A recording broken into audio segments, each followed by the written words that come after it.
हमारा जो next topic आता है that is the topic for the the last हमारा बच गया है which is the representation of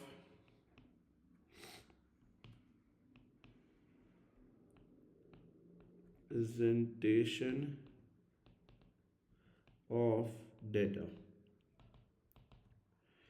this is the last topic which we are left with. इसके बाद हमारा S1 जो है वो ख़त्म हो जाएगा. अब पॉइंट यहाँ पे ये आता है रिप्रेजेंटेशन ऑफ डेटा की. बेटा जहाँ तक बात है तो पहले तो ज़रा समझते हैं कि हमारे पास रिप्रेजेंटेशन ऑफ डेटा के अंदर चीज़ें क्या क्या आती हैं. You guys have representation of data जिसके अंदर हमें यहाँ पे ड्राइंग भी आती है.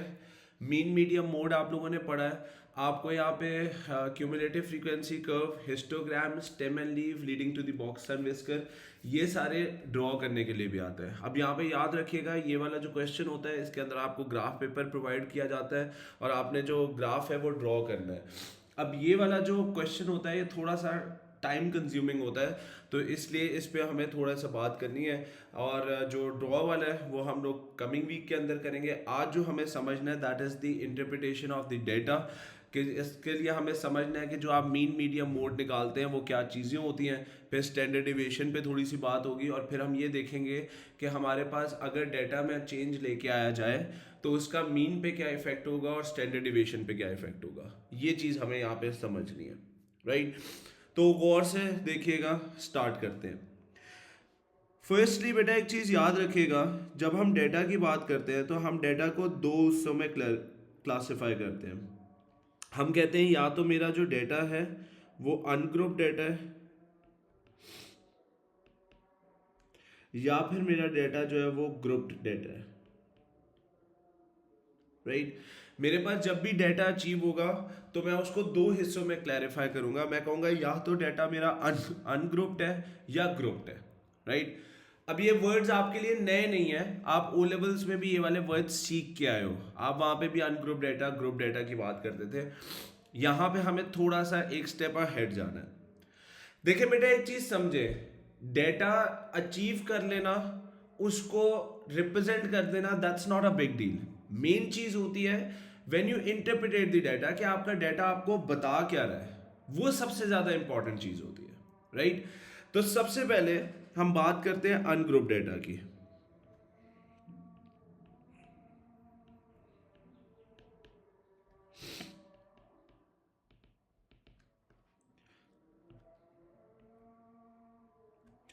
अनग्रुप डेटा की जहां तक बात है, फॉर एग्जाम्पल मैं यहां पे कहता हूं मेरे पास एक डेटा है जिसके अंदर लेट्स से 6 है, 7 है, 8 है, 9 है, 6 है, 5 है और 3 है.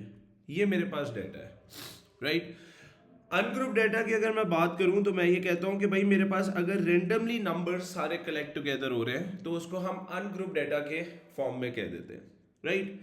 अब पॉइंट ये है, ये जो मेरे पास अनग्रुप डेटा है अगर मुझे इसका मोड निकालना है, पढ़ के आते हैं ना ओ लेवल्स में मीन मीडियम मोड, उसी को रिकॉल कर रहे हैं यहाँ पे.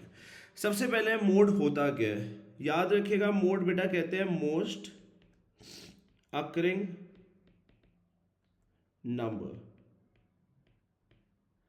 आपका जो डेटा है उसमें सबसे ज्यादा जो नंबर आ रहा है उसको हम मोड कहेंगे. राइट. जैसे कि फॉर एग्जांपल अगर मैं इस केस में देखूं तो मेरा जो 6 है वो 2 टाइम्स आ रहा है, तो आई कैन सेफली से वन थिंग कि मेरा जो मोड बनेगा इस केस में वो 6 बन जाएगा. सारे यहां तक एग्रीड है. ओ लेवल्स का ही चल रहा है, हम कोई नया कुछ नहीं कर रहे हैं. सबको यहां तक एग्रीड है. थम्स अप चाहिए मुझे इस पॉइंट पे सबके. ओके जी. अब पॉइंट यहां पे ये है, फॉर एग्जाम्पल मैं यहां पे लिख देता हूं आपको. लेट्स से मैं कहता हूं मेरे पास एक डेटा है जिसमें 6 है, 7 है, 8 है, 9 है, 5 है, 3 है. ये वाला मेरा डेटा है. एग्जाम्पल के लिए बात कर रहे हैं तो मैं यहां पे कहूंगा इस डेटा के अंदर कोई भी वैल्यू रिपीट नहीं हो रही, सारी वैल्यूज इक्वली अकर कर रही है. तो इसके लिए जब आपने लिखना है बेटा तो आपने यहां पे लिखना है वर्ड में नो मोड. अक्सर बच्चे ना इसके आंसर में लिख देते हैं मोड इक्वल्स टू जीरो। बेटा जीरो भी डेटा का पार्ट हो सकता है। अगर फॉर एग्जांपल मैं इधर अगर लिख दूं एक नंबर और जीरो ऐड ऑन कर दूं, तो इसका मतलब कोई बच्चा अगर मुझे मोड इक्वल्स टू जीरो लिख के दे देता है, इसका मतलब है आप ये कहना चाह रहे हैं मोड जीरो है, जबकि इस केस में कोई भी वैल्यू रिपीट नहीं हो रही। तो आपने बाय वर्ड लिखना है नो मोड, कि भाई इसका कोई मोड एग्जिस्ट नहीं करता। या हम ये भी कह सकते हैं कि भाई सारी ही वैल्यू मोड है, तो हम ये कह देते हैं कि भाई नो मोड है इस केस में, राइट। तो पॉइंट ये है जीरो नहीं लिखा करें। अक्सर बच्चे पेपर में लिख देते हैं जीरो मोड है। जीरो अगर उस डेटा के अंदर कोई वैल्यू पड़ी हुई, तो फिर इसका मतलब ये है कि आप कह रहे हैं zero is the most occurring number, तो वो तो वैसे ही सारी वैल्यूज एक एक दफा रिपीट हो रही हैं, तो इसलिए जब भी लिखना है नो मोड लिख देना है, राइट। तो इस चीज का ख्याल रखना है। नेक्स्ट हमारे पास जो चीज आती है that is known as median. गौर से सुनिएगा, मीडियन हमारे पास होता है सेंट्रल वैल्यू ऑफ डेटा। आपका जो डेटा है बेटा, उसकी जो मिडिल वैल्यू है या सेंट्रल वैल्यू है, उसको हम अपना मीडियन कहते हैं। अब ये फाइंड कैसे करना है? इसको फाइंड करने का बेटा तरीका ये होता है कि सबसे पहले आपने अपने डेटा को अरेंज करना है, अरेंज इन असेंडिंग या डिसेंडिंग ऑर्डर।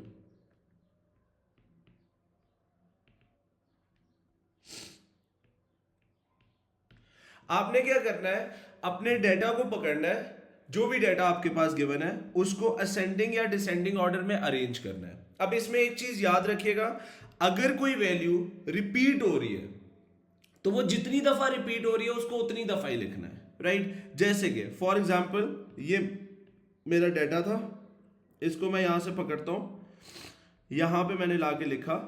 अब इसको मैंने अरेंज करना है। अरेंज करने का क्या रूल है मेरे पास? सबसे पहले असेंडिंग में कर रहा हूं, इजी होता है। क्या बनेगा हमारे पास? सबसे पहले 3 आ जाएगा, उसके बाद आपके पास क्या आएगा? That is going to be 5। फिर आपके पास क्या आएगा? 6। अब 6 दो दफा है तो मैं 2 दफा लिखूंगा, 7, 8 एंड 9, राइट। यहां पे मेरी मर्जी है, असेंडिंग में करूं डिसेंडिंग में करूं, दैट्स अप टू मी। अब हमने क्या करना है, जो एंड पे नंबर्स हैं बेटा उनको कैंसिल कर दो। ये 3 इस 9 से कैंसिल कर दिया, ये इसके साथ कैंसिल कर दिया, ये इसके साथ कैंसिल कर दिया, तो बीच में आपके पास जो नंबर बच जाएगा that is eventually your median, equals to 6 भी लिख देता हूं। फॉर एग्जाम्पल अगर आपके पास 2 वैल्यूज बच जाती हैं, if 2 values left,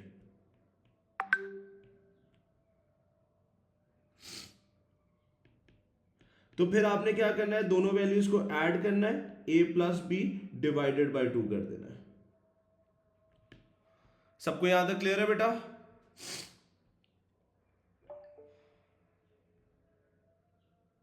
everybody sorted with this? Okay, जल्दी से नोट डाउन करें, फिर एक स्टेप और आगे चलते हैं।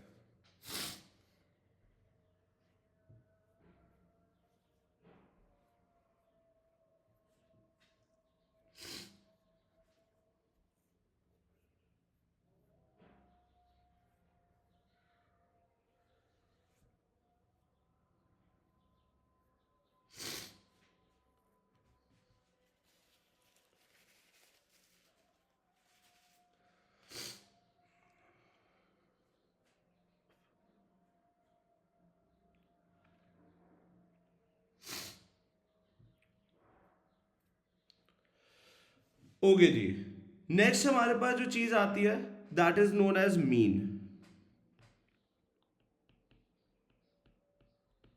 मीन कहते हैं average of a data, right. Average किसे कहा जाता है? देखिए बेटा, एवरेज कहते हैं कि आपके पास अगर उस सारे डेटा की एवरेज ली जाए तो हमें एक वैल्यू ऐसे मिलती है जिसके पास पास सारा डेटा लाई कर रहा होता है, that is basically the mean of the data, right.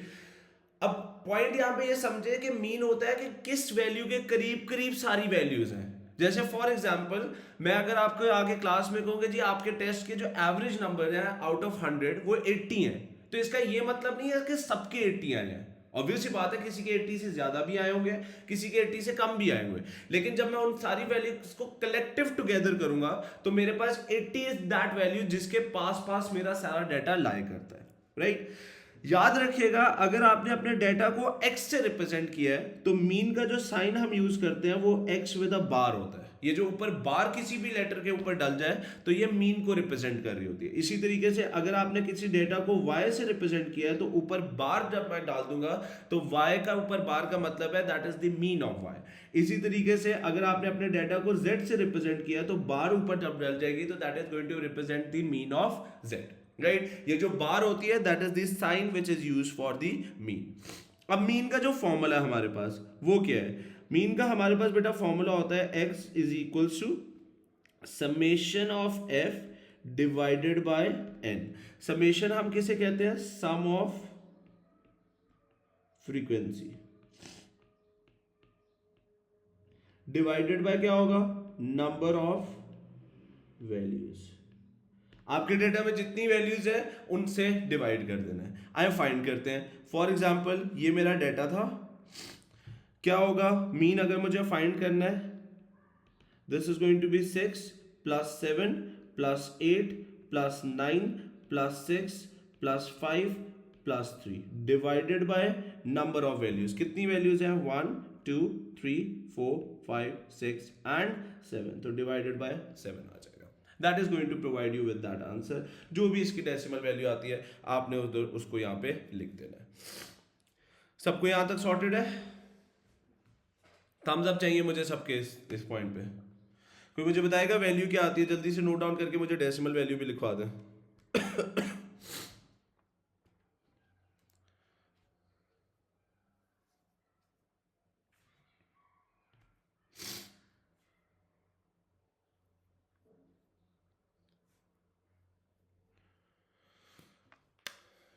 Let me calculate 6 plus 7 plus 8 plus 9 plus 6 plus 5 plus 3 divided by 7, which is approximately 6.28. Okay जी, आई होप यहां तक सबको क्लियर है। नेक्स्ट हमारे पास जो चीज आती है that is known as standard deviation. Standard deviation, standard deviation and variance, right. सबसे पहले बेटा अगर आप लोगों को याद हो मैंने स्टैंडर्ड डेविएशन की डिटेल में हम लोगों ने बात की थी। मैंने कहा था स्टैंडर्ड डेविएशन क्या होती है या वेरिएंस क्या होती है। स्टैंडर्ड डेविएशन या वेरिएंस हम कहते हैं कि हमारा जो डेटा है वो मीन के अकॉर्डिंगली कितना स्प्रेडेड है, राइट। हम लोगों ने नॉर्मल डिस्ट्रीब्यूशन पढ़ा है, हम लोगों ने बायनॉमियल पढ़ा है, तो हम लोगों ने यही कहा था कि भाई मीन के अकॉर्डिंगली कितना स्प्रेडेड डाटा है, that is what the standard deviation represent to us, right. अब हम बात कर रहे हैं डेटा के लिए, राइट। वो स्टैंडर्ड डेविएशन जो हम लोगों ने फाइंड की थी और वेरिएंस जो फाइंड कर रहे थे वो प्रोबेबिलिटीज की थी। अब हम आ गए ना डेटा के अंदर, तो डेटा के अंदर स्टैंडर्ड डेविएशन और वेरिएंस कैसे फाइंड करनी है वो और से देखिएगा। This is the sign we use for the variance, और ये वाला जो साइन होता है इसके साथ ऊपर स्क्वायर लग जाए तो वो आपका स्टैंडर्ड डेविएशन का साइन बन जाता है। वो और से देखिएगा, इसका जो फॉर्मूला हमारे पास आता है वो फॉर्मूला क्या है? That is standard deviation is equals to under root summation x minus x of bar whole square divided by n, and we have another formula as well. और दूसरा फॉर्मूला इसका क्या है? That is under root summation x का square divided by n minus mean का square, right. These are the formulas. इसमें ये वाला जो फॉर्मूला है ये हम लोग यूज करते होते हैं, लिखे हुए आपकी डेटा बुकलेट में दोनों है इसलिए मैंने लिख दिया है। ये वाला जो फॉर्मूला है हम इसको यूज करेंगे in order to find the standard deviation, right. Variance की जहां तक बात है, वेरिएंस का जो फॉर्मूला है वो एग्जैक्ट सेम है, VAR इक्वल्स टू सिर्फ और सिर्फ अंडर रूट हटा देना है। क्या बनेगा? समेशन x का square divided by n minus mean का square. This is the formula for the variance. याद रखिएगा स्टैंडर्ड डेविएशन और वेरिएंस में अभी भी वही फर्क है, सिर्फ और सिर्फ अंडर रूट का, राइट। अंडर रूट डाल दोगे स्टैंडर्ड डेविएशन हो जाएगी, अंडर रूट हटा दोगे वेरिएंस बन जाएगी, राइट। अब ये फॉर्मूला बहुत ही सिंपल है। ये फॉर्मूला क्या रहा है वो और से देखें। ये फॉर्मूला आपको कह रहा है समेशन x का स्क्वायर क्या मतलब हुआ? जैसे मीन के लिए आपने क्या किया था, आपने समेशन ऑफ एफ कर दिया था, मींस आपने सारी वैल्यूज को सम अप कर दिया था। अभी भी आपको सम अप करना है, लेकिन वैल्यूज के स्क्वायर का सम अप करना है, divided by number of values minus mean of x का स्क्वायर। ये जो आपने मीन निकाला है ना बेटा, ये वाला, इसका स्क्वायर से माइनस करना है। कैसे होगा, गौर से देखिएगा, फाइंड कर रहा हूं मैं। ये मेरा डेटा था, अगर मुझे स्टैंडर्ड डिविएशन फाइंड करनी है, standard deviation will be equals to under root, अभी लिखिएगा मत बेटा, क्या बनेगा, सारी वैल्यूज को अभी भी सम करना है लेकिन स्क्वायर लेके करना है। क्या होगा हमारे पास, this is going to be 6 का स्क्वायर प्लस 7 का स्क्वायर प्लस 8 का स्क्वायर प्लस 9 का स्क्वायर प्लस 6 का स्क्वायर प्लस 5 का स्क्वायर प्लस 3 का square divided by number of values, n लिखा हुआ है ना यहाँ पे, n डिवाइडेड बाय n कितना है 7 माइनस मीन का स्क्वायर। अगर आप देखो इस डेटा का मीन मैंने पिछले पार्ट में फाइंड किया था 6.28, इधर इसको लिखा 6.28 को होल स्क्वायर डाल दिया। मींस पहले डेटा का स्क्वायर लेना है, एड अप होगा divided by number of values as it is minus mean का स्क्वायर, जो मीन अच्छा पिछले पार्ट में ना एग्जामिनर मीन निकलवा लेते हैं, उसके स्क्वायर से माइनस करना है। अंडर रूट डाल दोगे तो आपके पास स्टैंडर्ड डिविएशन निकलेगी, अगर आप अंडर रूट नहीं डालेंगे तो आपको वेरिएंस मिल जाएगी। सारों को यहां तक क्लियर है? थम्स अप चाहिए मुझे इस पॉइंट पे सबके। Okay good. एक चीज मैं यहां पे बताता चलूं, ये जो क्वेश्चंस आपके पास आते हैं, ये क्वेश्चंस के अंदर स्टेट में आपके पूरे पूरे नंबर आ सकते हैं, सिर्फ और सिर्फ यहां पे कैलकुलेशन में आप लोग गलती करते हो खुदा के लिए। इसीलिए मैं अक्सर क्लास में भी कहता होता हूं कि भाई कैलकुलेटर से गलती मत किया करें, वहां पे गलती जो है ना वो कॉस्टली पड़ती है। ये सिंपल सिंपल कैलकुलेशन से निकालने वाली चीजें हैं।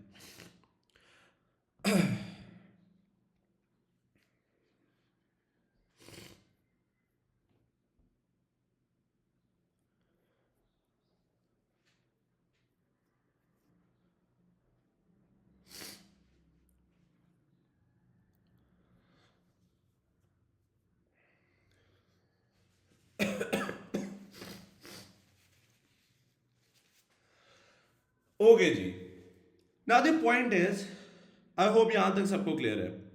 ये सारी चीजें जो हमने पढ़ी हैं, ये सारी हमारे हैं अनग्रुप डेटा के केसेस।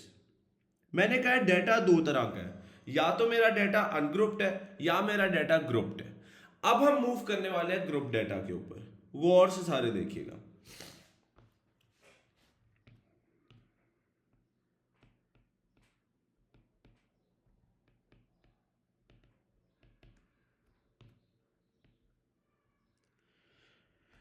पहली बात, ग्रुप डेटा होता किस तरह का है, वो और से देखो बेटा। अगर मैं आपको एक डेटा देता हूं और वो डेटा कुछ इस तरह का है,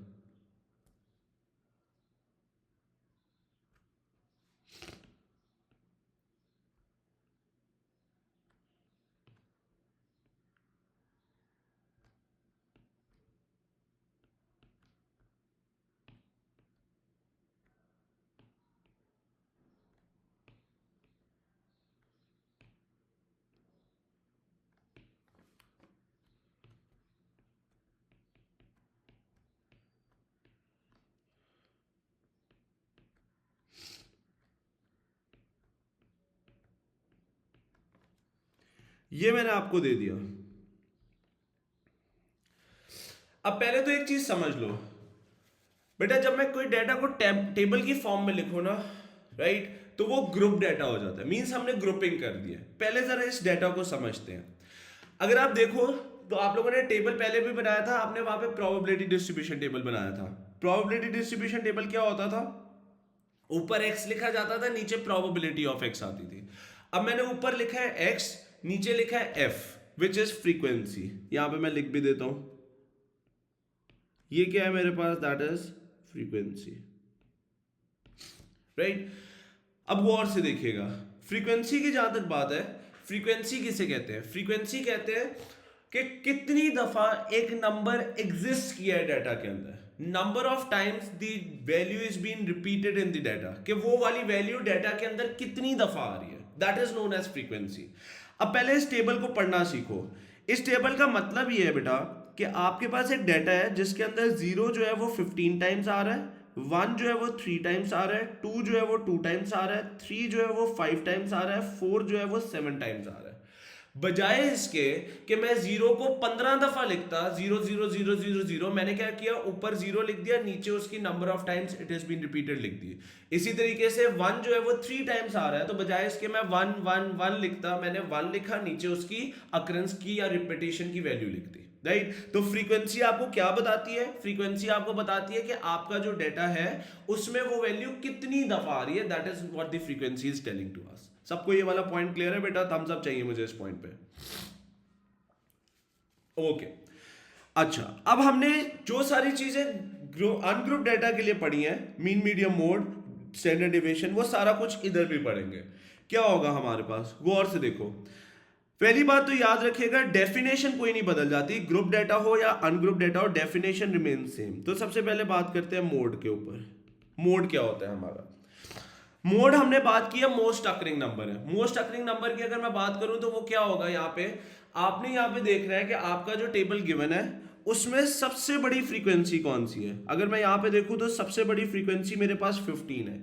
now 15 is not the mode, इस फ्रीक्वेंसी से जो ऊपर वैल्यू पड़ी हुई है that is going to be your mode. तो मेरे पास यहाँ पे मोड कितना बन जाएगा, that will be equals to 0, right. जो भी हाईएस्ट फ्रीक्वेंसी है उसके ऊपर वाला number will be becoming your mode in that case. सबको ये पॉइंट क्लियर है बेटा? थम्स अप चाहिए मुझे इस पॉइंट पे। ओके, फिर आते हैं मीडियन पे। अभी लिखिएगा मत,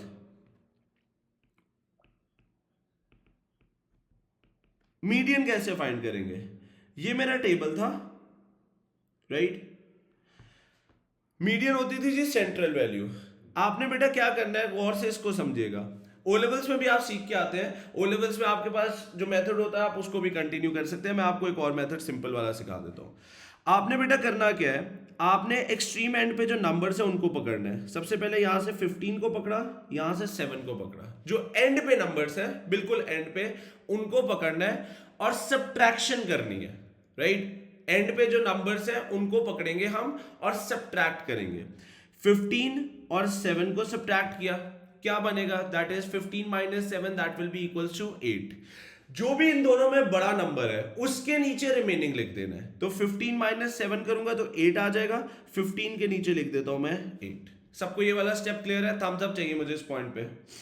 एंड पे जो नंबर्स हैं उनको सब्ट्रैक्ट करना है और जो बड़ा नंबर होगा उसके नीचे वैल्यू लिख देनी है, ठीक है। नेक्स्ट, अब इस 8 को पकड़ेंगे, 7 तो कैंसिल हो गया। नेक्स्ट एंड पे जो नंबर पड़ा हुआ है दैट इज 5, सब्ट्रैक्ट करो कितना आता है, that is going to be 8 minus 5 कितना होगा, that will be equals to 3। बड़ा नंबर 8 है, इसके नीचे मैंने लिख दिया 3, ठीक है जी। उसके बाद इसको पकड़ा और इस नंबर को पकड़ लिया, सब्ट्रैक्ट करो क्या आएगा बेटा, 3 minus 2 that is going to be 1। ये मेरे पास बड़ा नंबर है, इसके नीचे लिख दिया। अब यहां से नेक्स्ट ये 3 पड़ा हुआ है, इसको पकड़ा और यहां से 1 को पकड़ा, सब्ट्रैक्ट करेंगे। अब 3 बड़ा नंबर है तो इसके नीचे मैंने लिख दिया 2। अब ये जो कॉलम है इस पे मेरा लास्ट नंबर सरवाइव किया है, राइट। ये वाला जो कॉलम है, this is where the last number survived. इस कॉलम में ये 2 मेरा मीडियन नहीं है, इस कॉलम में जो ऊपर वैल्यू पड़ी हुई है वो आपका मीडियन बनेगा। तो ऊपर मेरे पास x की वैल्यू क्या पड़ी हुई है इस कॉलम में, अगर मैं यहां पे देखूं तो ऊपर मेरे पास जो वैल्यू पड़ी हुई है दैट इज 1। तो मेरे पास यहां पे मीडियन की वैल्यू कितनी बन जाएगी, that will be equals to 1, right. So this is how we calculate median in this particular case. सबको यहां तक क्लियर है? थम्स अप चाहिए मुझे इस पॉइंट पे सबके।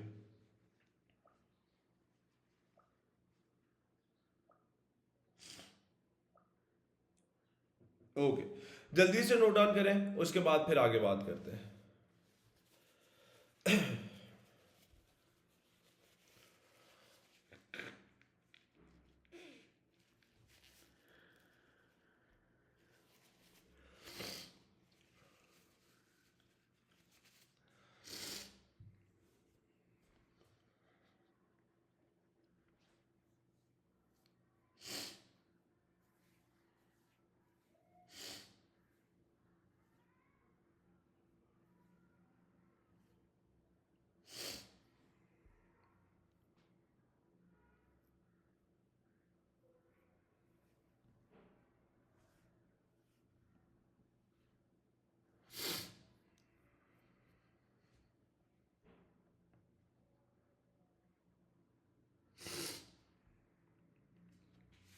ओके जी, नेक्स्ट हमारे पास आता है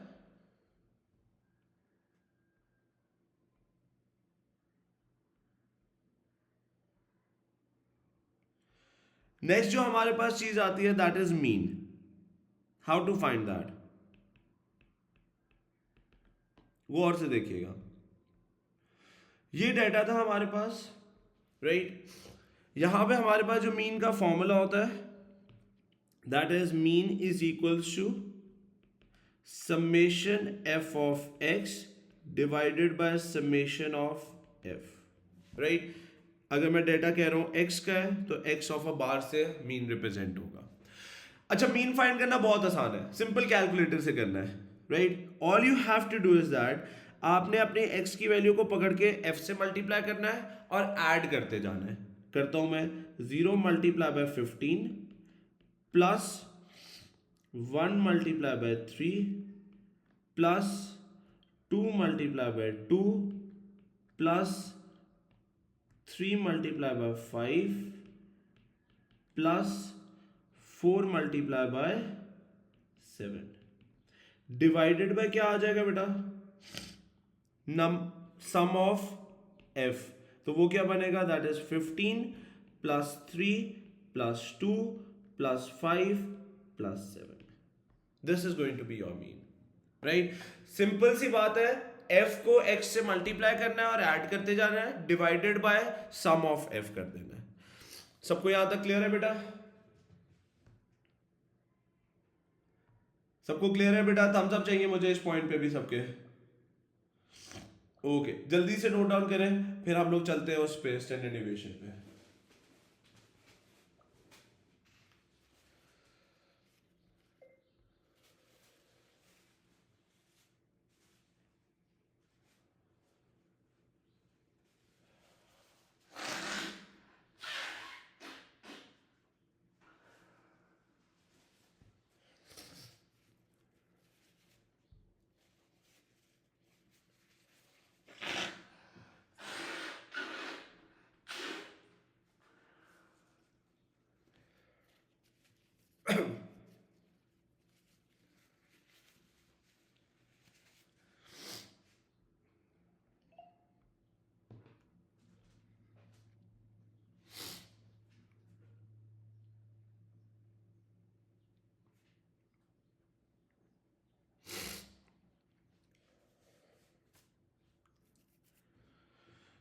ओके जी, नेक्स्ट हमारे पास जो चीज आती है that is standard deviation and variance. यहां पे फॉर्मूला अलग है।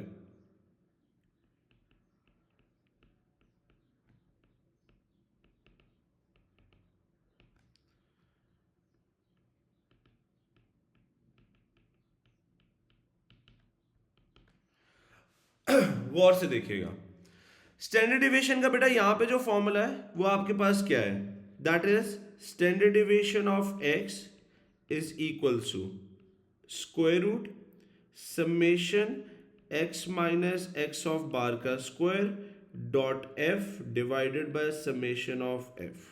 एक ये फॉर्मूला है, दूसरा हमारे पास जो फॉर्मूला है और जिसको हम यूज भी करेंगे which is summation f of x का square divided by n, sorry summation of f minus mean का square. This is the formula which we are going to use. लेकिन आपकी डेटा बुकलेट पे क्योंकि दोनों लिखे हुए हैं तो इसलिए मैंने दोनों लिख दिए, राइट। वेरिएंस के लिए again if you remove the under root sign तो आपके पास वेरिएंस का फॉर्मूला आ जाएगा which is going to be summation f of x का square divided by summation of f minus mean का square, right? That's the formula for the variance. ठीक है जी। अब यहां पे फर्क क्या है, गौर से देखिएगा। फर्क बेटा इतना सा है कि समेशन f x का स्क्वायर, मीन के लिए आप क्या कर रहे थे, समेशन ऑफ f कर रहे थे, f of x, राइट। आप क्या करते थे, स्ट्रेट अवे मल्टीप्लाई करते थे। यहां पे डिफरेंस सिर्फ इतना है कि आपको अब मल्टीप्लाई तो करना है लेकिन x के स्क्वायर के साथ मल्टीप्लाई करना है। आई इंप्लीमेंट भी करते हैं। This was my table given to अस।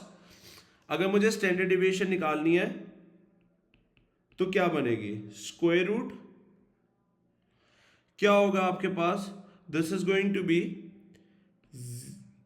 ये जो x की वैल्यू है इनका स्क्वायर लेना है पहले, x स्क्वायर, तो क्या बनेगा 0 का स्क्वायर मल्टीप्लाई बाय 15 प्लस 1 का स्क्वायर मल्टीप्लाई बाय 3 प्लस 2 का स्क्वायर मल्टीप्लाई बाय 2 प्लस 3 का स्क्वायर मल्टीप्लाई बाय 5 प्लस 4 का square multiply by 7 divided by sum of frequency as it is, जो मीन के लिए करते थे, 15 plus 3 plus 2 plus 5 plus 7। Minus किससे करना है? माइनस आपने मीन जो आएगा, जो पिछले पार्ट में एग्जामिनर निकलवाएगा आपसे, उसके स्क्वायर से हमने माइनस कर देना है। That is going to give us the answer for us. सबको यहां तक सॉर्टेड है बेटा? Everybody good with this? Thumbs up चाहिए मुझे इस पॉइंट पे सबके। ओके, जल्दी से नोट डाउन करें, फिर मेन टॉपिक पे चलते हैं। ये तो सारी ओ लेवल्स वाली चीजें हमने डिस्कस की हैं।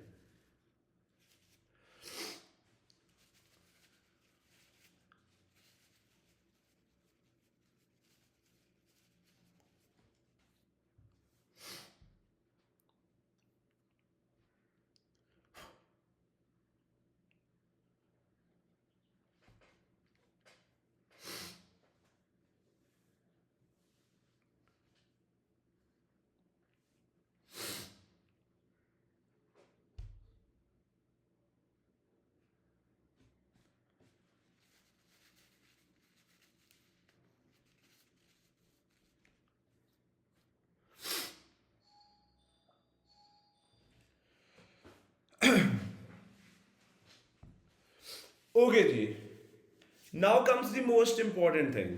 एवरीबडी नाउ स्टॉप राइटिंग, गौर से देखिएगा। नेक्स्ट हमारे पास जो चीज आती है that is known as the coding mean and standard deviation. इसका मतलब क्या है, इसको पहले समझ के फिर हम आगे चलेंगे। सारे जरा 2 मिनट लें, और ये मेरे पास x है, ये मेरा x है, जिसके अंदर वैल्यूज जो हैं अनग्रुप डेटा है, 3 है, 7 है, 10 है, 11 है, 4 है। जल्दी से सारे 2 मिनट लें और इसका मीन ऑफ x फाइंड कर लें और वेरिएंस फाइंड कर लें, variance of x। Under root करने की जरूरत नहीं है, स्टैंडर्ड डिविएशन अंडर रूट से आ जाएगी। मीन और वेरिएंस जल्दी से फाइंड कर लो, फिर आगे बात होती है।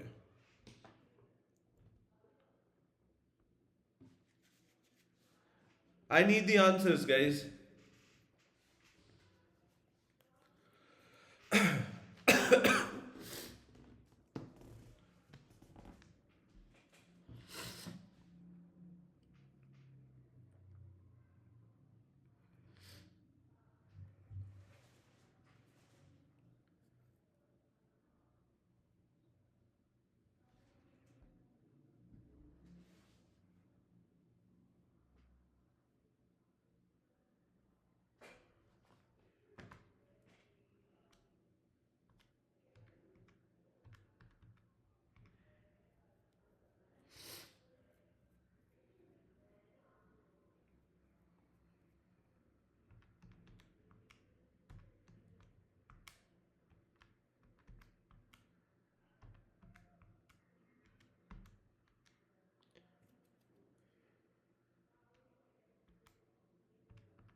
ओके जी, अगर मैं इसका मीन फाइंड करूं तो मेरे पास क्या बनेगा, गौर से देखिएगा सारे, that is going to be 3 + 7 + 10 + 11 + 4 divided by आपके पास कितना होगा, that is going to be 5। तो यहां से अगर मैं मीन की वैल्यू फाइंड करना चाहूं तो I can safely say that mean will be equals to 7। सारे एग्री करते हैं, किस किस का ठीक है, सिंपल सी कैलकुलेशन थी, हाथ रेस करके बता दें। ओके, बहुत ही सिंपल सा क्वेश्चन मैंने दिया है। उसके बाद बात करते हैं वेरिएंस पे, फिर मैं स्टैंडर्ड डिविएशन भी निकाल लूंगा। स्टैंडर्ड डिविएशन और वेरिएंस एक ही अंडर रूट का ही तो फर्क है, सीधा सीधा सा। क्या होगा, this is going to be 3 का स्क्वायर प्लस 7 का स्क्वायर प्लस 10 का स्क्वायर प्लस 11 का स्क्वायर प्लस 4 का स्क्वायर डिवाइडेड बाय 5 आ जाएगा, माइनस मीन ऑफ एक्स का स्क्वायर विच इज 7 का स्क्वायर। तो यहाँ से अगर हम वेरिएंस की बात करें तो यहाँ से मेरे पास जो वेरिएंस की वैल्यू आती है that will be equals to कितनी हो जाएगी, that will be equals to 10। और अगर मुझे स्टैंडर्ड डिविएशन ऑफ एक्स निकालनी है तो that will be equals to under root of 10। किस किस का ये ठीक है, हाथ रेज करके बताएं।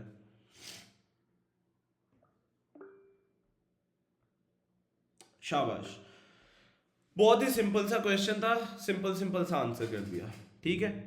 ओके जी, मैंने सिर्फ वेरिएंस इसलिए निकलवाई है ताकि उससे भी इंट्रोड्यूस हो जाए। पिछले क्वेश्चंस में मैंने क्योंकि सॉल्व किया था तो स्टैंडर्ड डेविएशन फाइंड की थी। अब आता है मेन चीज, अब कोई लिखेगा नहीं, एवरीबॉडी स्टॉप राइटिंग। ये दो वैल्यूज को जरा याद रखिएगा।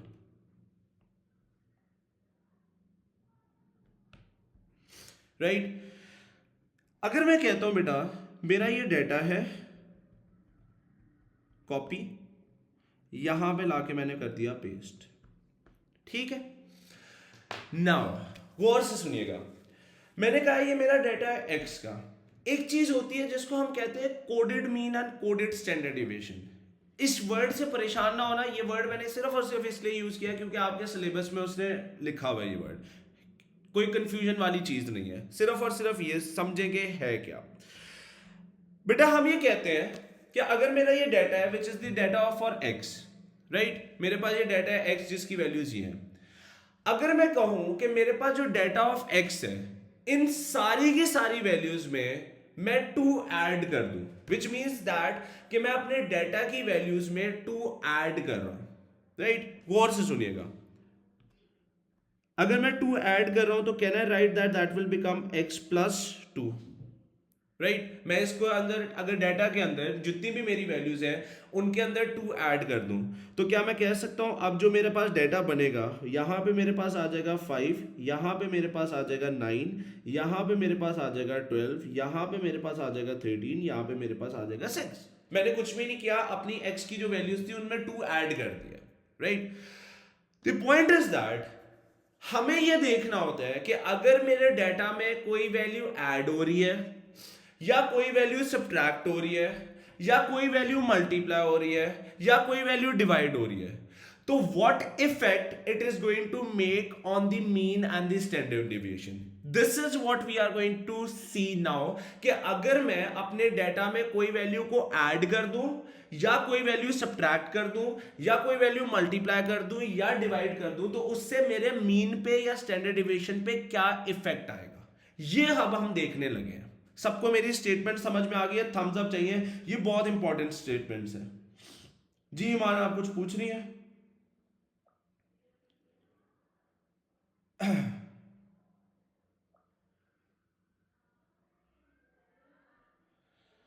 ओके जी, तो सबसे पहले अब हमने x का डेटा तो निकाल लिया, x दिया हुआ था, मैंने x प्लस 2 की भी वैल्यूज निकाल ली।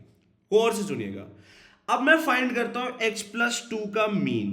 ये जो x प्लस 2 वाला मेरा डेटा आया ना बेटा, इसका जरा मीन निकालते हैं। गौर से देखिएगा, अभी कोई लिखेगा नहीं। जरा मैं इसका मीन अगर फाइंड करूं तो मुझे लिखना पड़ेगा summation of f divided by n। क्या बनेगा, 5 plus 9 plus 12 plus 13 plus 6 divided by n। Number of values कितनी है, दैट इज 5। कैलकुलेटर पकड़े अपना सारे जल्दी से, और इसकी वैल्यू अगर आप चेक करो जल्दी से।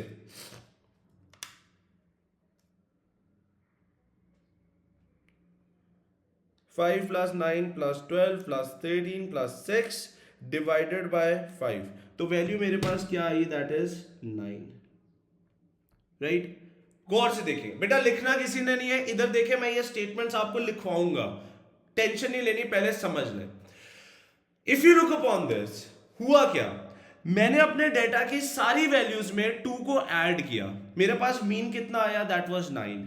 अगर मैं अपने प्रीवियस ओरिजिनल डेटा पे जाऊं, जो कि मेरे पास x का डेटा था, उसके अंदर कितना मीन आया था, दैट वाज 7। अब ये कोई कोइंसिडेंस नहीं है, ये रूल है हमारे पास कि अगर आप अपने डेटा के अंदर कोई भी वैल्यू ऐड करते हो या सब्ट्रैक्ट करते हो, तो वही वैल्यू आपको अपने मीन के अंदर भी ऐड कर देनी है और मीन के अंदर भी सब्ट्रैक्ट कर देनी है। आपको दोबारा से मीन फाइंड करने की जरूरत नहीं है। आपके पास डेटा में अगर कोई वैल्यू, आपके अगर कोई डेटा है उसमें कोई वैल्यू ऐड हो रही है, ऑब्वियस ही बात है कि जो मीन नया बनेगा उसके अंदर भी वो वैल्यू ऐड हुई होगी। अगर आपने डेटा में से कोई वैल्यू सब्ट्रैक्ट की है तो ऑब्वियस ही बात है कि आपके मीन में भी वो वैल्यू सब्ट्रैक्ट हो जाएगी। That's a rule, it's not a coincident over here, it's a rule for us. सबको ये वाला कॉन्सेप्ट क्लियर है? थम्स अप चाहिए, फिर आगे चलते हैं हम। सबको क्लियर होना चाहिए, किसी को नहीं समझ आया प्लीज पूछ लें। Everybody, I need thumbs up.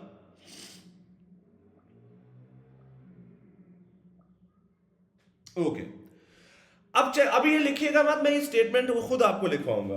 अब फाइंड करते हैं स्टैंडर्ड डिविएशन। गौर से देखना बेटा, लिखेगा कोई भी नहीं।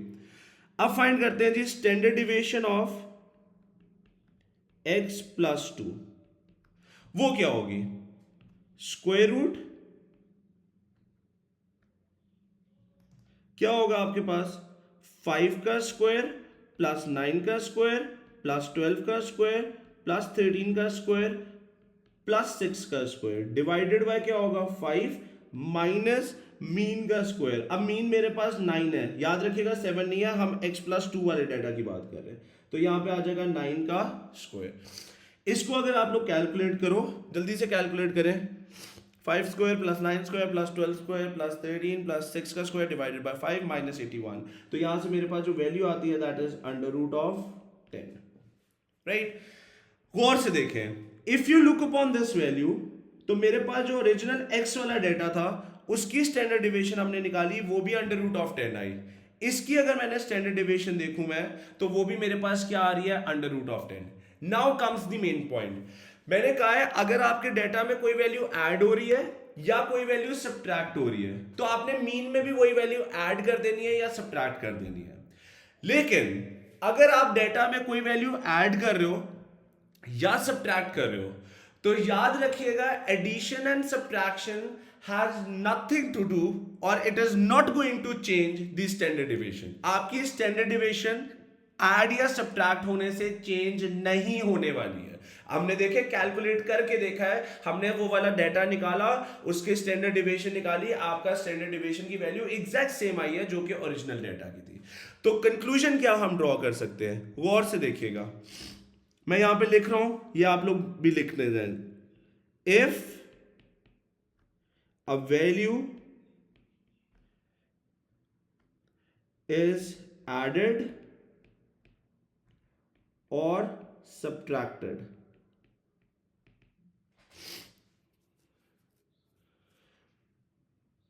do the same thing with mean। या एक सेकेंड रुकें, if a value is added और subtracted to data, do the same thing to mean। मतलब कि अगर आप ऐड कर रहे हैं डेटा के अंदर या सब्ट्रैक्ट कर रहे हैं, तो सेम ही काम आप अपने मीन के साथ भी कर दो, ऐड या सब्ट्रैक्ट मीन के साथ भी कर दो। Rule number 2, if a value is added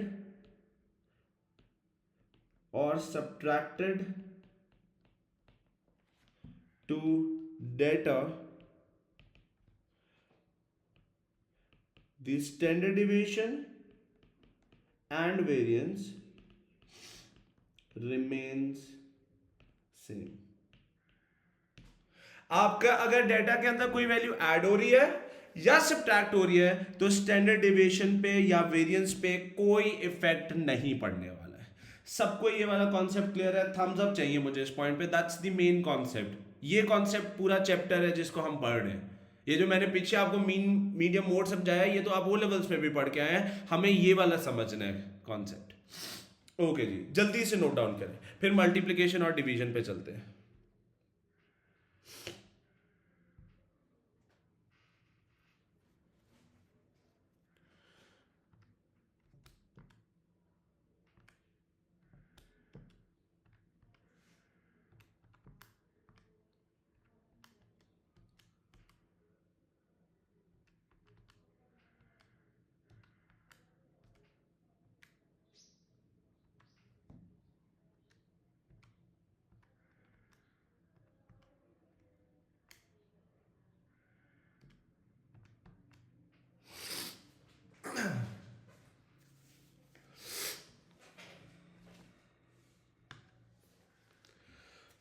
okay जी, अब आते हैं एक स्टेप अहेड।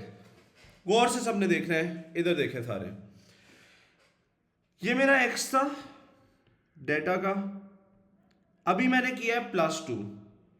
अब मैं एक स्टेप और आगे जा रहा हूं। ये मेरा एक्स था, अब चलते हैं मल्टीप्लाई पे। Same rule goes for the division as well. 2x क्या बनेगा आपके पास? ये आ जाएगा बेटा 6, यहां पे आ जाएगा 14, यहां पे आ जाएगा 20, यहां पे आ जाएगा 22, यहां पे आ जाएगा 8। ठीक है जी। अब मैं फाइंड कर रहा हूं mean of 2x। Mean of 2x ये बार डाल देते हैं ऊपर। क्या होगा? Summation of f divided by n।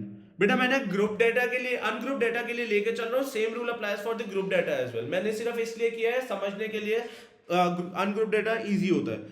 6 + 14 + 20 + 22 + 8 divided by 5 equals to, जल्दी से इसको अगर आप चेक करो तो आंसर आपके पास 14 आता है।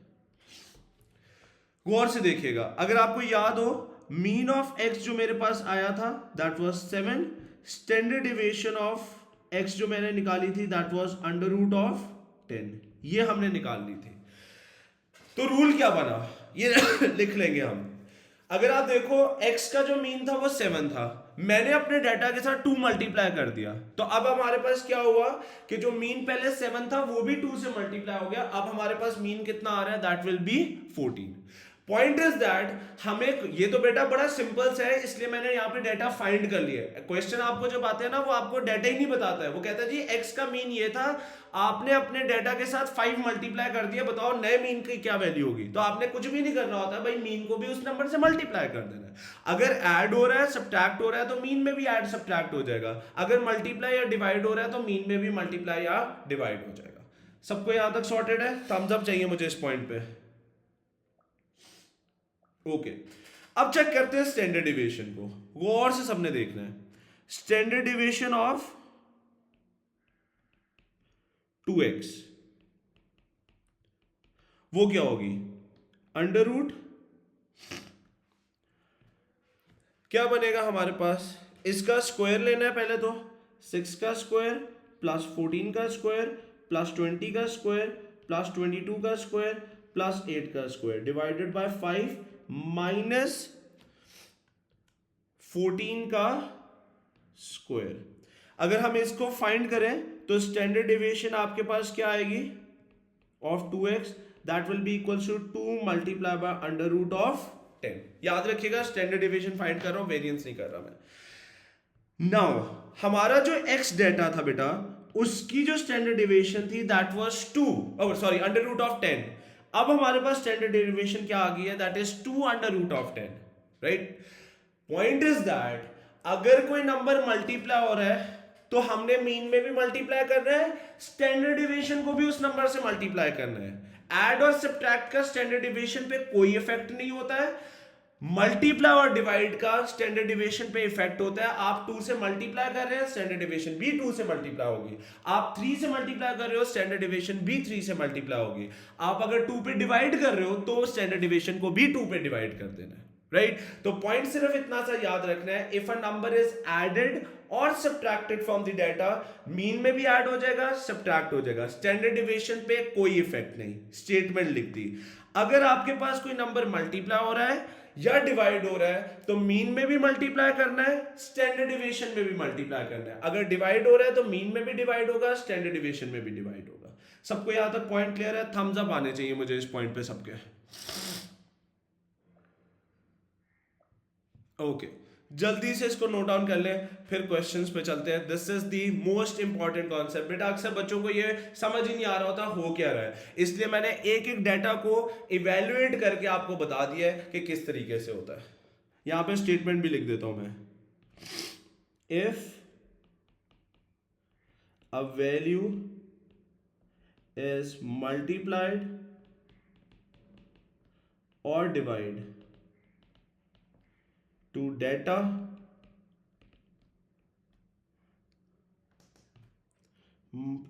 do same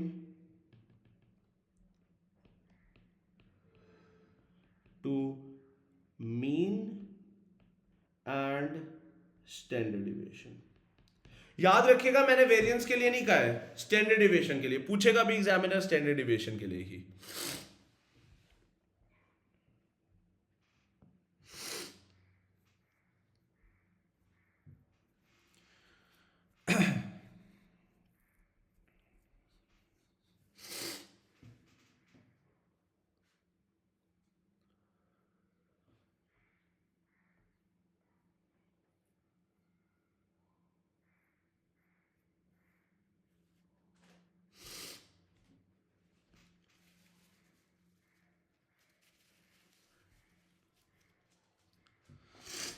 ओके जी, अब जो पूरा हमने पढ़ा है उसको एक एग्जांपल से समराइज भी कर लेते हैं। फॉर एग्जांपल मैं आपको कहता हूं मेरे पास एक डाटा है x, राइट। y मेरे पास जो डाटा बन रहा है वो x वाले डाटा के अंदर a मल्टीप्लाई होता है प्लस b कर देते हैं। मेरे पास एक डाटा है x, मैंने कहा आप ये तो मैंने एग्जांपल ली, एक एक डाटा को बनाया और उसके बाद +2 किया। आपको जो क्वेश्चन आएगा उसमें वो डाटा ही नहीं बताता होता है। अभी क्वेश्चन करवाता हूं मैं। मेरे पास एक डाटा है x, y डाटा एक और है जिसके अंदर हमारे पास वो बन कैसे रहा है कि x की वैल्यूज को पहले a से मल्टीप्लाई करते हैं और b के अंदर ऐड करते हैं। अगर मैं आपसे को कहता हूं कि जी आपके पास मीन ऑफ x भी है, स्टैंडर्ड डिविएशन ऑफ x भी है, आपको y के लिए फाइंड करना है, तो सबसे पहले क्या रूल बनेगा? मीन ऑफ y फाइंड करने के लिए हमें क्या करना पड़ेगा? x का मीन को पकड़ेंगे, मल्टीप्लाई बाय a भी कर देंगे और प्लस b भी कर देंगे, क्योंकि मैंने कहा है if a data has been multiplied, mean पे भी मल्टीप्लिकेशन होगी, ऐड हो रहा है तो हम भी ऐड कर देंगे। लेकिन अगर मुझे स्टैंडर्ड डिविएशन ऑफ y निकालनी है तो standard deviation of y will be equals to जो आपकी x की स्टैंडर्ड डिविएशन है उसको सिर्फ और सिर्फ a से मल्टीप्लाई करना है, सिंपल। प्लस b नहीं करेंगे क्योंकि एडिशन और सब्ट्रैक्शन का स्टैंडर्ड डिविएशन पे कोई इफेक्ट नहीं होता है। जो हमने किया है वो इस एग्जांपल से मैंने समराइज कर दिया। सबको यहां तक क्लियर है बेटा?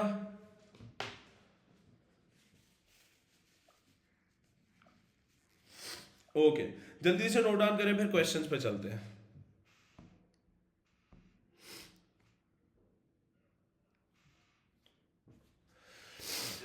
जी बच्चे,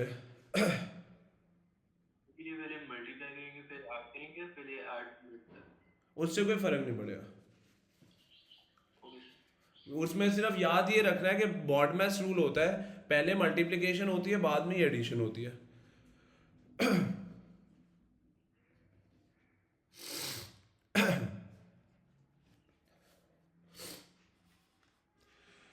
ओके जी, अब आते हैं क्वेश्चन पे। अब वो क्वेश्चन हमें देता कैसे है? ये क्वेश्चन बच्चों को बड़े डरावने लगते हैं, उसकी रीजन ये होती है उनको समझ ही नहीं आ रहा होता कि किस तरीके से क्वेश्चन चल रहा है, हालांकि ये क्वेश्चन होते बड़े आसान है। Before I start this question, एक चीज बेटा अपने दिमाग में बिठा ले, अगर मैं डेटा को के अंदर कोई वैल्यू ऐड कर रहा हूं या डेटा के अंदर कोई वैल्यू सब्ट्रैक्ट कर रहा हूं, तो अब वो डेटा वो वाला नहीं रहेगा, वो एक नया डेटा बनेगा। इसीलिए अगर आप देखो तो मैंने 2x वाला डेटा भी बनाया, मैंने उसको नाम ही 2x दे दिया। मैंने जब x+2 किया है तो मैंने वो वाला डेटा बनाया और मैंने उसको नाम ही x+2 दे दिया, राइट। तो जब भी कोई डेटा के अंदर चेंजेस आती हैं तो याद रखें वो पिछले डेटा से कोई लेना देना नहीं होता, अब वो नया डेटा बन जाता है। हमने वो चेंजेस भी देख लिए कि मीन और उस पर क्या होंगी। अब क्वेश्चन पे चलते हैं, वो और से देखिएगा क्वेश्चन में हमने करना क्या है। उससे हमें कहा क्या है, पहले तो क्वेश्चन समझो। उससे कहा है a summary of 24 observations, n की वैल्यू कितनी बन गई हमारी, n will be equals to 24, ठीक है। कहता है फॉलोइंग इंफॉर्मेशन है, कहता है a summation of x minus a equals to -73.2। इस इंफॉर्मेशन का मतलब क्या है, इस इंफॉर्मेशन का मतलब ये है बेटा कि आपका जो डेटा है x, हमें नहीं पता क्या है। मैंने पिछले एग्जांपल आपको करके दिया, मैंने आपको डेटा बता दिया था, हमने वैल्यूज भी फाइंड कर ली थी। मैंने उस टाइम में कहा है वो क्वेश्चन में डेटा बताएगा ही नहीं। उसने कहा भाई डेटा एक x है, हमें नहीं पता उसके अंदर कौन कौन सी वैल्यूज है, हमें ये भी नहीं पता ग्रुप्ड है या अनग्रुप्ड है। उसने कहा भाई डेटा है आपके पास, x है आपके पास, राइट। क्योंकि उसने लिख दिया नंबर ऑफ 24 ऑब्जर्वेशन, तो यहां से मैं कह सकता हूं कि भाई मेरे पास जो है वो अनग्रुप्ड डेटा है। उसने कहा है कि उसकी हर वैल्यू में से a माइनस हुआ है, आई डोंट नो दैट वैल्यू। जैसे हमने +2 किया था, उसने कहा है आपके डेटा की हर वैल्यू में से a माइनस हुआ है।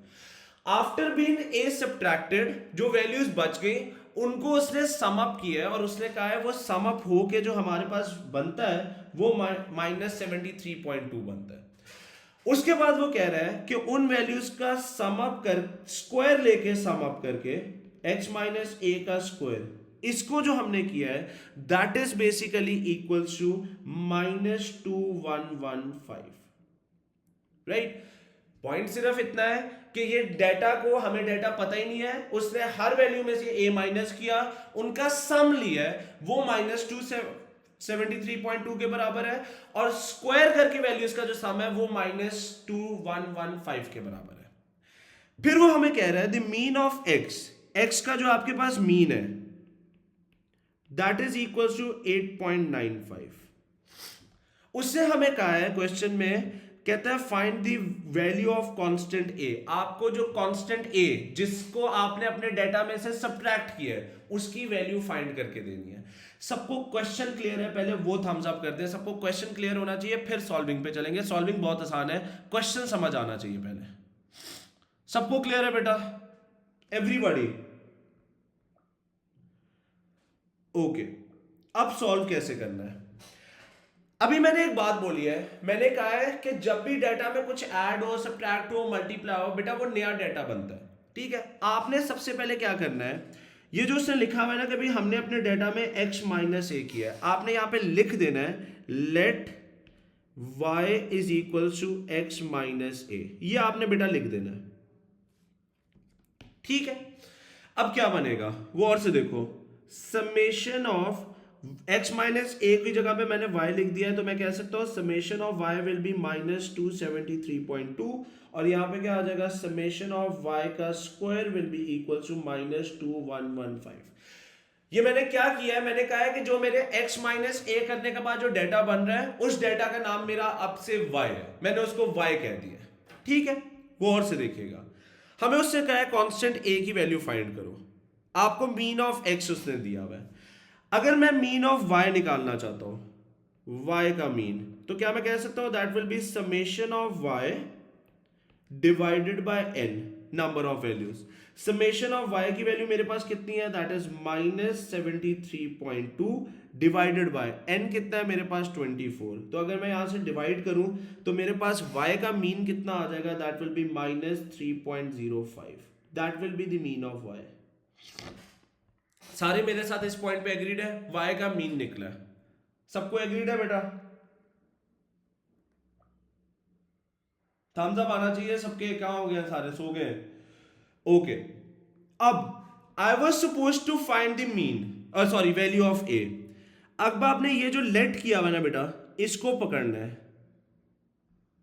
अभी हमने क्या सीखा है, हमने कहा है हमारा जो डेटा y बन रहा है वो x वाली वैल्यूज में से a को माइनस करके बन रहा है। हमने अभी एक चीज सीखी है कि अगर डेटा में कोई चीज माइनस हो रही है तो क्या मैं कह सकता हूं कि जो मीन ऑफ x है उसमें से भी a माइनस कर दो, that will be equivalent to mean of y। सारे एग्री करते हैं। अभी हमने सीखा है कि अगर कोई वैल्यू डेटा में ऐड हो रही है तो वो मीन में भी ऐड होगी, अगर कोई वैल्यू डेटा में सब्ट्रैक्ट हो रही है तो वो मीन में भी सब्ट्रैक्ट होगी। सारे इस पॉइंट पे मेरे साथ एग्रीड है? थम्स अप आने चाहिए मुझे इस पॉइंट पे।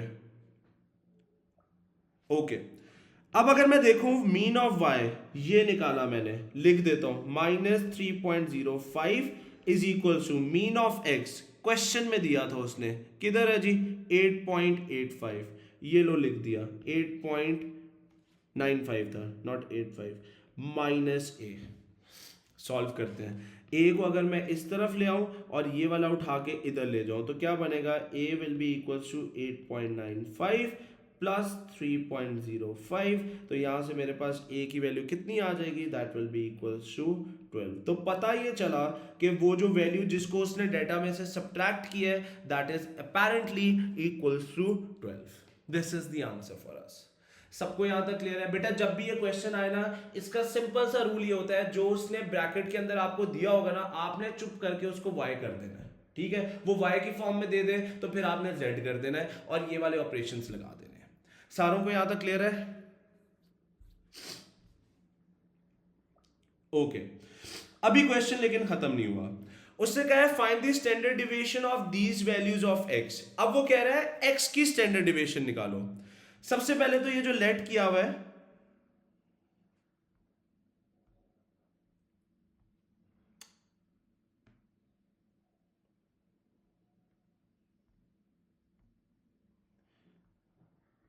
क्या हो गया है?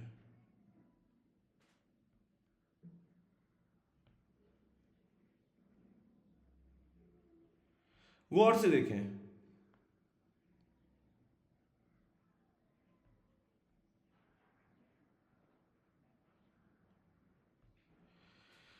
सबसे पहले हमने जो यहां पे लेट किया हुआ है that is y is equals to x minus ए।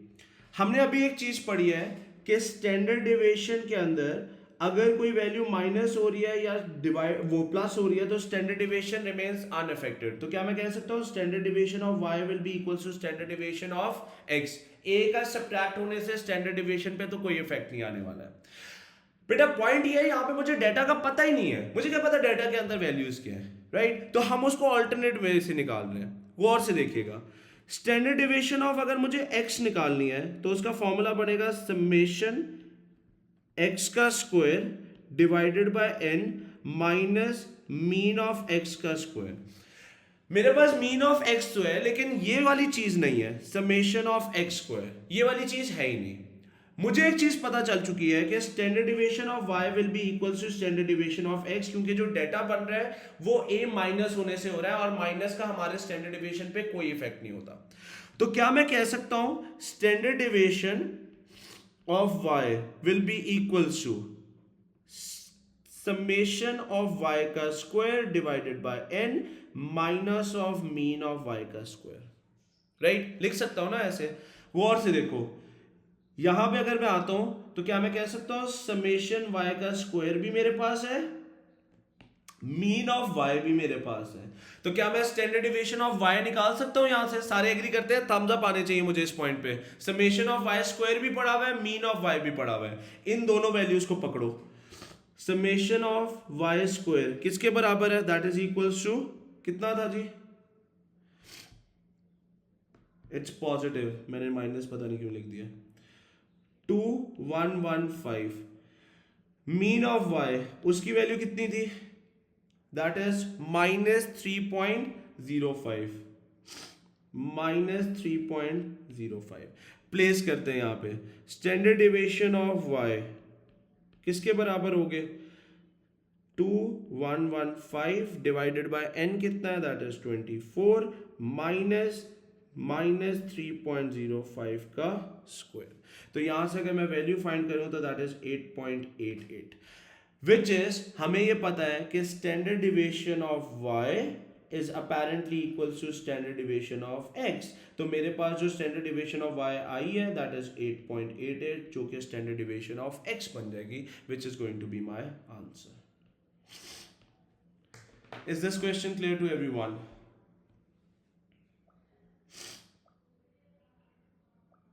जल्दी से नोट डाउन करें, फिर एक और क्वेश्चन करते हैं।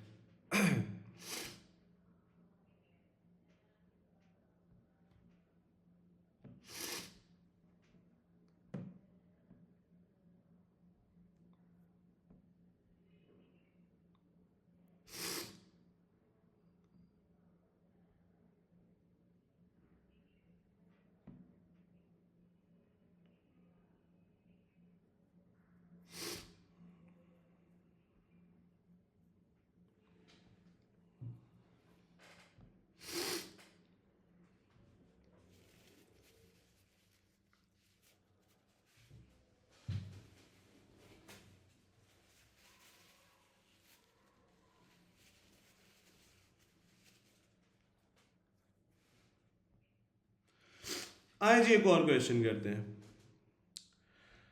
Now this is the question given to us. क्या कहता है? कहता है summary of speeds x kilometres per hour of 22 car passing at certain point, n उसने दे दिया 22। ठीक है, उसने क्या कहा है हमें? उसने कहा है x माइनस 50। अब देखो डेटा वाली वैल्यू जो माइनस हुई है वो बता दी है उसने, 81.4 है। Summation of x minus 50 whole square वो बता दिया 67.10 है। ठीक है, कहता है find the variance and this variance of the speed. हमें वेरिएंस ऑफ द स्पीड भी फाइंड करनी है and hence find the value of summation x square. आपको उसने कहा है समेशन x का स्क्वायर फाइंड करना है। गौर से देखना, बहुत आसान है। सबसे पहले काम क्या करना है? मैंने कहा जो भी इनसाइड दिस ब्रैकेट दिया हुआ है उसको तो y कर दिया करो। Let y is equal to x minus 50। ठीक है, तो ये क्या बन जाएगा हमारे पास? That will be equal to summation of y is equal to 81.4 और ये क्या बन जाएगा? Summation y square equal to 671। ठीक हो गई बात? सबसे पहले उसने कहा standard deviation of the speed find करो। स्टैंडर्ड डिविएशन हमें फाइंड करनी है। क्या होगी आपके पास? हमने अभी ये लिख लिया है, हमें पता है standard deviation of y will be equal to standard deviation of x। Subtraction का स्टैंडर्ड डिविएशन पे कोई इफेक्ट नहीं होता। तो स्टैंडर्ड डिविएशन ऑफ y कैसे फाइंड करेंगे बेटा? That is going to be under root summation y का square divided by n minus mean of y का स्क्वायर। जल्दी से पहले मीन ऑफ y फाइंड करते हैं। मीन ऑफ y किसके बराबर होगा? Summation of y divided by n। Summation of y की वैल्यू उसने कितनी दी हुई है? That is 81.4 divided by n कितना है? That is going to be 22। इसकी वैल्यू अगर मैं अपने कैलकुलेटर से देखूं तो वो कितनी आती है? 81.4 डिवाइडेड बाय 22, तो वो कितनी आ जाती है आपके पास? That is 3.7। आए जी स्टैंडर्ड डिविएशन ऑफ y निकालते हैं। स्टैंडर्ड डिविएशन ऑफ y किसके बराबर होगा? This is going to be 671 divided by n कितना है? दैट इज 22 माइनस 3.7 का स्क्वायर। तो यहां से जो वैल्यू मेरे पास आती है दैट इज 16.81। ये स्टैंडर्ड डिविएशन ऑफ y आई है which is equal to standard deviation of x, जो कि मुझे फाइंड करनी थी, और उसकी वैल्यू भी कितनी बन जाएगी? That is going to be 16.81। That is going to be the answer for us. ठीक हो गई बात? No sorry I made a mistake. Standard deviation नहीं फाइंड करनी थी, वेरिएंस करनी थी। Variance of y will be equals to variance of x। मैंने स्टैंडर्ड डिविएशन फाइंड कर दी। गौर से देखो, सिर्फ फर्क अंडर रूट रिमूव कर देना है। वेरिएंस ऑफ y, ठीक है, तो यहां से हम लिख सकते हैं, ये रिमूव हो जाएगा। Variance of y that is equals to value यही है, वो मैंने उधर से चेक की थी. So this is going to be variance of y is equal to variance of x which is equal to 16.81. Variance find करनी है, सिर्फ अंडर रूट का तो फर्क है. सबको यहां तक क्लियर है? Everybody got with this? Okay. फिर वो हमें कह रहे हैं समेशन एक्स स्क्वायर भी फाइंड करो. गौर से देखो, वेरिएंस का फॉर्मूला क्या होता है? Variance of x that will be equal to summation x का square divided by n minus mean of x का स्क्वायर. राइट, ये हमें फॉर्मूला पता है. अब अगर हम देखें तो पहले हम लोग वेरिएंस ऑफ एक्स फाइंड करके आए हैं. कितनी है जी? 16.81 is equal to summation of x का स्क्वायर फाइंड करना है divided by n minus mean of x. Mean of x कैसे होगा? गौर से देखें, मीन ऑफ एक्स मैं कैसे फाइंड कर सकता हूं? ये जो लेट वाला है बेटा, इसको पकड़ूंगा मैं. क्या लिखा हुआ है हमने? y is equal to x minus 50. हमें पता है अगर मैं मीन पे y कर रहा हूं तो x का मीन माइनस 50 हो जाएगा. राइट, तो मेरे पास y का जो मीन है वो ऑलरेडी मैंने कैलकुलेट किया हुआ है. कितना है जी? 3.7. तो यहां से अगर मैं प्लेस करता हूं, so this is going to be 3.7 is equal to x का मीन माइनस 50. तो x का mean will be equal to 3.7 plus 50 which is x का मीन इक्वल टू 53.7. ये मेरे x का मीन आ गया. मसला ये डेटा नहीं होता हमारे पास इधर, तो यहां पे प्लेस कर दो 53.7 का स्क्वायर. n की वैल्यू कितनी है हमारे पास? n उसने हमें शुरू में बता दिया था कि भाई 22 आपके पास कार्स हैं, तो डिवाइडेड बाय कितना हो जाएगा? 22. यहां से अगर मैं वैल्यू फाइंड करूं तो मेरे पास समेशन x के स्क्वायर की जो वैल्यू आती है, मैं स्ट्रेट अवे आंसर बता रहा हूं, which is apparently equals to 63800. That is going to be the answer for us. Is that clear with everyone? Simple, आपने जो लेट किया होता है ना, वो मेन होता है क्वेश्चन का, उसको यूज करना है, उसके अकॉर्डिंगली आपका सारा क्वेश्चन सॉल्व हो जाएगा. मेन चीज उस लेट वाले को यूज करना है, that's the most important thing. जल्दी से नोट डाउन करें, फिर एक क्वेश्चन और करते हैं.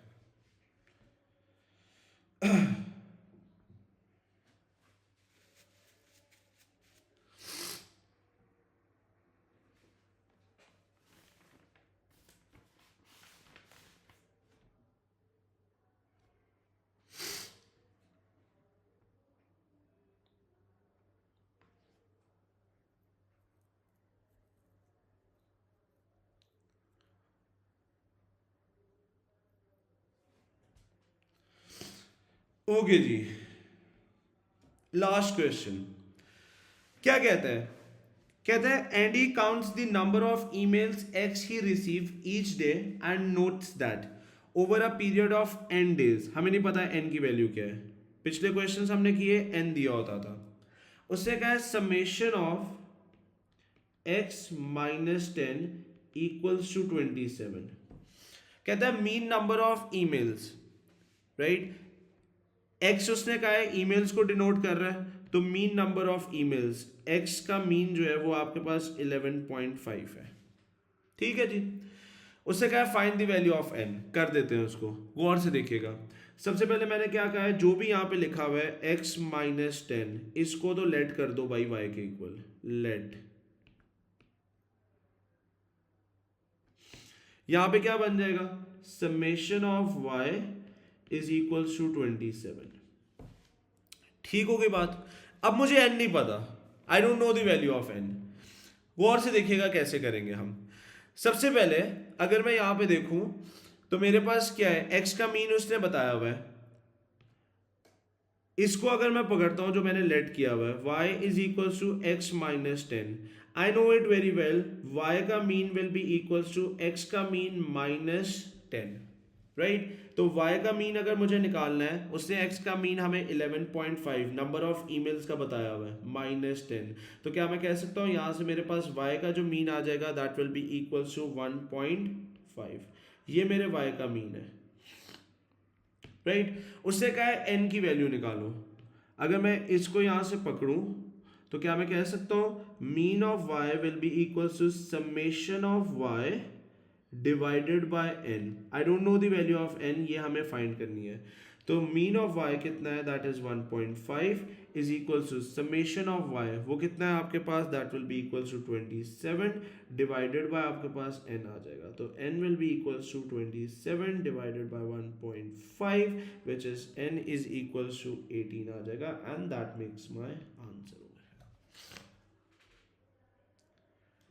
राइट जी. So the point is that simple से ये क्वेश्चंस होते हैं, सिंपल ये याद रखना है, जो भी आपके ब्रैकेट में गिवन है put it equals to y and you will be able to solve it. I hope ये सबको क्लियर है. Everybody is sorted with this.